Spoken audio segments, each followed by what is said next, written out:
মাঝে মধ্যে এমন একটা টিপ করা উচিত যেটাতে থাকবে না কোনো প্ল্যান, থাকবে না কোনো তাড়াহুড়া, যেখানে থাকবে শুধু শান্তি আর বন্ধুরা। তাই এই ট্যুরের নাম দিয়েছি আমরা কামব্যাক ট্যুর, কারণ এখানে আমরা নিজেদের খুঁজে পেয়েছি নতুনভাবে। ডিস্ট্রাকশন সবার জীবনে আসে, আর আমার ক্ষেত্রে এটা নিত্যদিনের সঙ্গী। মাথায় হাজারটা আইডিয়া, কিন্তু কোনোটাই এক্সিকিউট হচ্ছে না। এমন সিচুয়েশনে সবাই নিজেকে খুঁজে পেতে হাওয়া বদল করে, কিন্তু আমি তো রেগুলার ট্রাভেল করি। তাহলে সমস্যাটা কোথায়? সমস্যাটা হচ্ছে সমুদ্র দেখি না কয়েক যুগ। শুরুতে কন্টেন্ট বানানোর কোনো ইচ্ছাই ছিল না, কিন্তু এই ধরনের একটা টিপ কারোর লাইফ চেঞ্জ করে দিতে পারে। So why not? ট্রিপের না আছে কোনো প্ল্যান, না আছে টাকা, আর না আছে ডেস্টিনেশন। বন্ধু বলল চল কুয়াকাটা যাব।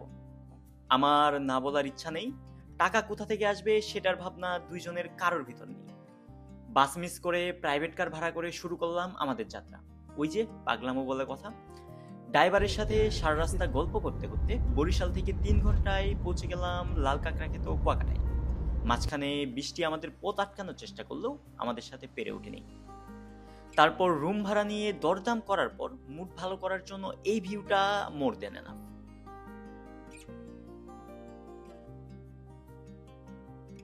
নিজেদের ফুয়েল লুট করতে করতে রাত তখন প্রায় 11টা। তারপর রাতের সমুদ্রের উত্তাল ঢেউ এবং মাথার উপর চাঁদের আলো। এখন যেন নিজেকে নিয়ে ভাবার পারফেক্ট সময়।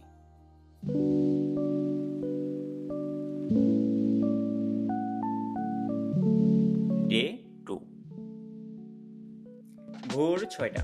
সকাল সকাল বের হলাম সূর্যোদয় আর লাল কাঁকড়া দেখতে। আমাদের সাথে গাইড রহিম মামা। রাস্তা পার হয়ে চলে গেলাম বাইক নিয়ে বিচের পাশে। আগে ভাবতাম মানুষের শরীরে কতটা তেল থাকলে বিচের পাশে বাইক চালায়, কিন্তু আমি ছিলাম টোটালি রং। বাইক চলার সময় বিচের পাশের বাতাস যখন শরীরে লাগছিল, সেটার অনুভূতি অন্য কিছুর সাথে তুলনা হয় না। যেহেতু কন্টেন্ট বানানোর কোনো ইচ্ছাই ছিল না, তাই আমাদের কাছে পর্যাপ্ত ফুটেজ নেই।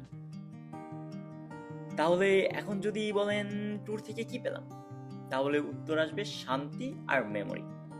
এই মেমোরিজ শুধু ফেসবুকের জন্য না, রিয়েল লাইফের জন্য। আর জীবনে সবকিছু লাভ লস হিসাব করে হয় নাকি? কিছু শান্তিও তো দরকার।